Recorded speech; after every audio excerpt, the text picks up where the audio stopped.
I'm Dan the Man Muñoz, host of Movie Menu Reviews, your weekly movie news and reviews podcast. Live on Facebook. Live. Hi, thank you for joining us. I am joined by our senior panelists and co-host, Z. Hey guys, nice to see you guys again. It's been a week or two. It's been actually longer for me because I've been in Comic-Con. Yeah. It might just living it up. I think it just feels longer because you were at Comic-Con. No, I am well recovered and rested from all 5 days in San Diego for Comic-Con, and boy, was it a lot of fun. Also joining us, it will be the host for Atomic Blonde. Our review that we're doing right now is my co-host Mike Stan. Yay! Welcome, Mike. Hey, Mike. Hey, how's it going? It's going. It's going good so far. You're still in Comic-Con, Dan. I am. Is this Hall H? Did you cosplay in Comic-Con? I cosplay as Dan the Man. That's So did I. And I got recognized like so many times. You did? Yeah, I was gonna say I don't believe that one bit. There's just 1,000 Dans. There was a lot of Dans there, but granted, all you need is like glasses, like a comic shirt, and like shorts or jeans, and that's pretty much Dan. They're just carrying around like a microphone, walking around and just shouting, "I'm the man! I'm the man!" Yeah. Dan the Man. Yeah. Do you say "damn the man" or "Dan the man"? Dan the Man. Gotcha. Both But also works. Damn the Man. Yeah, they All both right. work. Because it's all about the Atomic Blonde.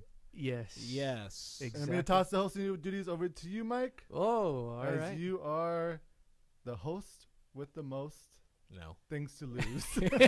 Most to lose. I mean, he's got no points. Exactly.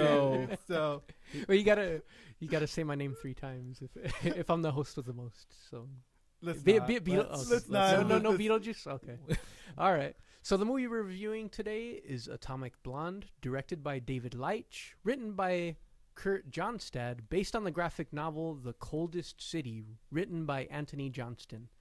The movie stars Charlize Theron, James McAvoy, Toby Jones, John Goodman, and Sofia Boutella. Here's the plot. An undercover MI6 agent is sent to Berlin during the Cold War to investigate the murder of a fellow agent and recover a missing list of double agents. Now, depending on your review, I'll decide if this movie is worth a dine-in, watch it in theaters, take out, wait and watch it at home, or leftovers, shoot yourself in the face John Wick style. So, I don't think John Wick shoots himself in the face. No, but he does. It's a double shot. the double to the shot head. Oh, style. Double shot to the head. You gotta like shoot like Kung Fu style. Before Interesting. It's Yeah. gung fu style. It's gun. gun- I'm sorry. Gun fu. Gun fu. Okay. I think what you Gun mean to fu. say is Gangnam. Gangnam style. Let's not, please. That's a good parody. I Let's think you're onto something, Z. I think so too. I like it. All right. This is the next video we're gonna be working. It's Gundam style. Oh boy. It's called Gung Fu style. Gung Fu style. There it is. I won't mind if you get sued for that. All right. So depending on your review, which I already said, the winner will get a point, and whoever has the most points at the end of the season will decide to choose a segment. And who knows when this segment will be aired? It's bound to happen sometime. Oh, one day it'll be aired. One day. Yeah. Yeah. So When? That's not the answer. It's going to be done. Well, also, I think it's Eventually. just about winning. It's not about like getting the second. I mean, the points don't matter really. Yeah, and but, also but we don't- like to pretend they do. But we also all dread getting the win because Then we we have actually to have to think think of about something. something. yeah. It was fun at first, but after I win like almost every It's season, a lot of work. It's a lot of work. it kind of sucks to win. It's lonely at the top. Man. All right, rate this movie. Dan, since you're back Z. from No, from Z. We're gonna go with Comic-Con. Z. Yeah. All right. I'm gonna go with a soft dine-in. That's right. That's funny enough because I'm actually going to go with the dine-in as well, and I could see it being a soft dine-in. Yeah, because it's not a perfect film. In fact, the pacing I think is my biggest complaint. Well, also the story. There is some. It's a little this uneven. This is from the guys who helped with John John Wick, Wick, and yes. the first movie. There's problems with the story, obviously. See, See, I so does it Okay, does it continue, repeat Dan. itself? No, it does not. I mean, it does not. it's not. No, There's it's not, no dog. and there's no dog. There's. It's not as silly as John Wick. Okay. But there are problems with the story when Yes. it's like comes to character development, I would say, and that's Okay. as far as I want to go because this is spoiler free. Got it. And it's I would disagree with that because I feel like in fact John Wick has a much more concrete story than this film does. Now this is a spy film, so you expect a lot of twists. I'm not saying that this movie hit with story. Is just not silly. Yeah. But But see. as a good a point. spy film, it usually has a lot of twists and turns, and so you expect that to happen. I feel like because it is based off of a comic book, and that's the comic book that I started reading, and I was like, oh, wow. Excuse me. Sorry, It is a graphic novel, Thank- not a comic book. Yeah, same difference. It really... Go. Yeah. You That's can a perfect response coming from Comic-Con. yeah, you massive nerd. So it is in fact based off of the graphic novel. It is a graphic novel. The graphic novel is beautiful. It's paced well, and it's more about like figuring out who's killed the guy. It's a whodunit. But because this film borrows from the comic book, and I was trying to argue with Dan a little bit earlier about it's loosely based off of the comic book. It's not actually based off the comic book. So No, that's why they named it Atomic Blonde. yeah, and it really is. It is its own vehicle, but because it's got a good story that happens to have all these it's kind of like a skit. It's a skit movie, because it goes from good story to action sequence, good story, action sequence, and I feel like that is its central problem is that the pacing feels like not well paced. It's just not well paced. It feels like It is uneven, and I mean one thing about me is like I love spy movies. You guys know that. Yeah. Spy movies are my Mission thing. Impossible is your thing. I know, and thank you for giving me the shout out for You're Tom Cruise last welcome. week. You son of a bitch. I just like spy movies. Yeah. Jeez. But Charlize Theron does great in this movie. She's amazing. Oh my god. She's incredible. Yeah. The rest of the cast are great as well, but They there's are. some that are like I don't want to give too much away, but there was like a character here and there that didn't need to be in the film. I felt. Yeah. Okay. I guess more importantly, well, I shouldn't say. Just Okay. say their So name. well, Sophia Botella kind of was Okay. a waste for me. I agree. I Okay. agree with that. So in terms of just the writing, they didn't do enough writing for that It's specific but character? but it's interesting because her character is not in the graphic novel. That one was gender swapped, and I think what it is that the failing of this film is that they borrow a lot from the comic, but they also try to do something that's more 80s in style, which is something the comic book didn't do. And I think that was an I interesting... like that though. No, I like the fact that it's very 80s, and the soundtrack to this movie It's is great. incredible. Yeah. Okay. No, It's not great. It's incredible. Incredible. They get 80s covers, they get 80s songs, and then they get 80s covers that Yeah. are in like German or other languages, and it's pretty intense and Okay. awesome to Yeah. see. That sounds during like fun. Yeah, during like action scenes or during like Yeah. club scenes or whatever, you hear like Blondie, but it's in German. Yeah, Okay. yeah. Which is pretty as cool. you would expect Blondie to be in Germany at the time, and I think I agree. And they make a reference to David Hasselhoff, which is hilarious. They do. It's a Oh, really okay. funny one. But like because it's in my best way of describing this film, it is a pastiche film. They borrow from a lot of things. They pick and choose what they want to show, and because of that, it just feels like it's kind of like all over the place. Did you have another feeling of what it may have borrowed from? I mean, I think that it's got a lot of credit goes to like say Stranger Things. Okay. Because it really is that style of like 80s we're doing style, yeah. 80s references. I think it does a better job than Stranger Things in doing its homages, but it's definitely still on its surface level. And also, though, I feel like the device that the way that the movie is, this movie is basically an interview. So you see, Well, because you it's see what happens. spy film, yeah. You see what happens. Like you see the agent that it's not a spoiler because it's in the trailer. You see the agent get killed, oh, and then it fast forward 14 days later, and it's you see Charlize Theron's character, and it's an interview process. So it's like flashback. Yeah. I So see. it's out sequences as it goes back in and out, Mm-hmm. which works a lot of the time. And then there's sometimes where it's like it slows the story down It does. because it goes Oh, back to okay. reality, I where see. you're in like the middle of, and then we see a pause and we see Charlize Theron thinking, because she's being interviewed by the MI6 and by The CIA. Mhm. and so you see as there's times where the story starts going, and then it flashes back to the time of where she's telling the story. So that makes it kind of uneven for the device that they use. I feel. Yeah. Okay.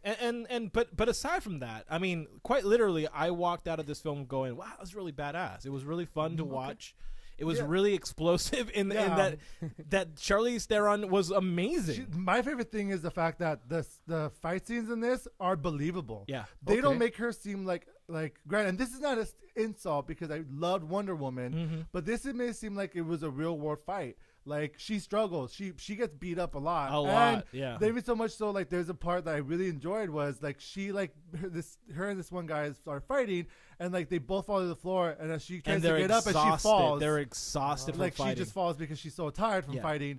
And it's like they do a real good job at the believability and reality of fighting someone for that long. And the cool thing is that the fight scenes are all one shot. That's a thing okay. that I think was probably the thing that just wowed me was that it has like a good 5-minute continuous shot fight scene. And it doesn't cut. It does. The momentum. Like takes it'll pan away really quick just to zoom in it's- something and then pan right back. Is, Yeah, is that the scene that we see in the first trailer? I believe. Yeah, we see it part is, of it. but there's more to it. Oh, Yeah, okay. And there's not just one fight scenes. It's like all the fight scenes are like that. Okay. Yeah. Exactly. As soon as the action begins, the camera tries its best to stay with Theron's character. Cool. And by doing that, and I was explaining this to somebody else over the weekend, by doing that, you feel the hits, you feel the exhaustion, you feel all of that. Because a film like, Transformers, where it cuts and back and forth, you really don't get a sense of emotion. And I think in the same way that we talked about Wonder Woman, and that you feel the emotion because there are moments of pauses in between the action, there are pauses in this film where, again, Theron's character is on the ground bleeding, and you're like, "Oh, don't get up! You're beaten up. It's really bad." But she has to get up, Yeah, or she has else to she would survive. die. Yeah, She's she got. has to survive. And so by doing that, you're just kind of like, "Oh man," and you just feel that pain because the camera doesn't move away. And I think that right there is great directing. I think that's a very good directing approach, and I think that a lot of filmmakers should start taking notice that. Because you don't pull away, and I think Alfonso Cuarón actually showed this also in Children of Men. Children of Men, exactly. Yeah. If you don't cut away from an action sequence and they show that grief, that exhaustion, the rawness, you capture something real on camera, and you get that out of Theron's performance here. That's why for me it's a dine-in, but it's a soft dine-in. There's a lot of faults, but watching in a theater and just being in a theater, like not being able to escape, you can escape at home, but you really don't want to escape from this film. Okay, that sounds like a lot of fun action sequences. Yeah, it really they is. were great. Yeah. I mean, James McAvoy's in this movie as well. His Yes. character is fun. John Goodman is great in this movie too, even though he has a small role. But he's he's It's sharp but sweet. short but sweet. Yeah. But yeah, there's a lot of great performances as well. Though I also had an issue with there was like Steve had mentioned the whodunit. Yeah. It doesn't do a great job with that. It twists and turns, and it hurts while doing it. But no, because it's like I don't want to give it. No, don't. You Without- can't. You without shouldn't. spoiling it? No, but I mean, It's a letdown by the end. kind of. It's like almost predictable. Okay. Almost predictable, but at the same time unearned. And yeah, Because I didn't feel like they and earned not satisfying. Yeah. Okay. I felt like at the end I was not satisfied. It felt like it was not earned. And by doing the twists and turns, it was just kind of like, well, listen, we know where it was going because it is a spy movie. It is an 80s flick. But because it doesn't, in a big way, I feel like it just didn't know where it wanted to go at the end. Like Okay. it didn't know what it It wanted. seemed like it's like we have this twist, or not twist. Sorry, who done it type of thing, and then it's like It's they like wanted more, Yeah. but they didn't deliver it. it's like The Simpsons where you discover like Maggie shot Mr. Burns. Yeah. Yeah. That's a good. That's a good. Like it's a comparison. great setup, and then Yeah. you're like, oh, Yeah, It was and to Maggie? talk about like James McAvoy's performance as David Percival, he if anybody has seen Filth, which is a yeah, very I've seen Filth. underrated film, I feel like, because it's just a fun film. It's similar. James McAvoy's performance is similar to that character, where he's doing something, but you really should not trust it. And I think that's kind of like the sleaziness that James McAvoy can carry from films. I mean, I will give a compliment to the movie though, because you really don't know who to trust. Yeah, in this you don't. Movie. You don't. You follow Charlize Theron's character, even like no one. There's like no one you could think you could trust in this movie. Yeah, and so that kind of does a good job. And that's right, and it's very reminiscent of the 80s because that's the Cold War in a nutshell. You didn't know who to trust because you were, especially in West Berlin, where nobody should trust each other because it was just a clusterfuck of absolute political messes. And so it's really true to its nature, and it just feels real. It feels like you're in East Berlin. You feel like you're in West Berlin, and you just don't know who to trust. And I think that's a very good approach. The other thing that this film does is talk a lot about its its sexuality. The film has a lot of sexuality to it, and I know, and from reading the graphic novel, they did a lot of gender swapping so that they can have different, like, so Charlie Theron's character Lauren Broden is bisexual, and it's in the trailer, so there's no, there's it's Sophia Botella, which it shows in the trailer, and in a big way for me, that was a bit of a letdown because it felt more of an exploitative film. And I guess it works within I can see that. It works within its time frame because 80s did have a lot of exploitative films, a lot of sexual exploitation, but it just feels like. But I feel like they made up for it. I feel like they made up for it though, because it did seem like that in the beginning of it.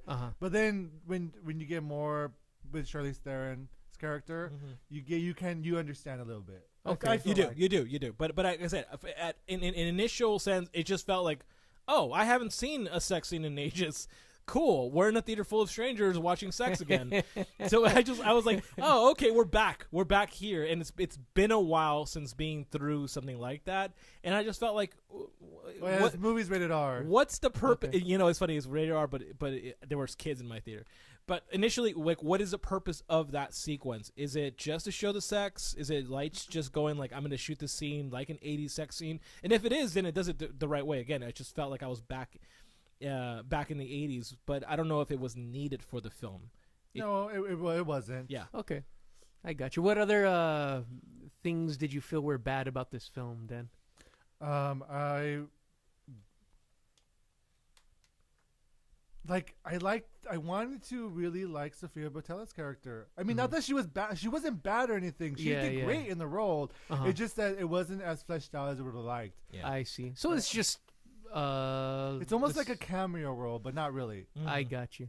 So they could have spent more time on the story, specifically developing Sophia Botella's character. Well, not just her character. I feel like Eddie Marsan's character too. Yeah, the Spyglass. Spyglass's character is not fully developed. You don't understand the motivation. No, I will say there is an awesome car chase scene as well, even though it's really kind of small. Well, the whole sequence is really awesome with Spyglass. Yeah, so the story is that this character, Spyglass, which is, he has a list of all the double agents, and they're basically trying to retrieve it because this agent that got killed at the beginning of the movie is the one who had it last. Okay. So now they're trying to recover who has his list. Yeah, but Spyglass remembers everybody on that list. He has a photographic memory. So he's also now the stakes for him to survive are really high as well. And they do a really good job with that. Oh yeah, for sure. Okay. And so it's a really interesting setup because you know that this guy knows the list, but also because they're looking for a character, a double agent that they don't know that works for both MI6 and the Soviets. So it's interesting because like he knows everything, but he doesn't let on, and so it's a really interesting characterization. But again, I feel like Eddie Marsan is an amazing actor. If anyone's seen was it Lucky Go Lucky?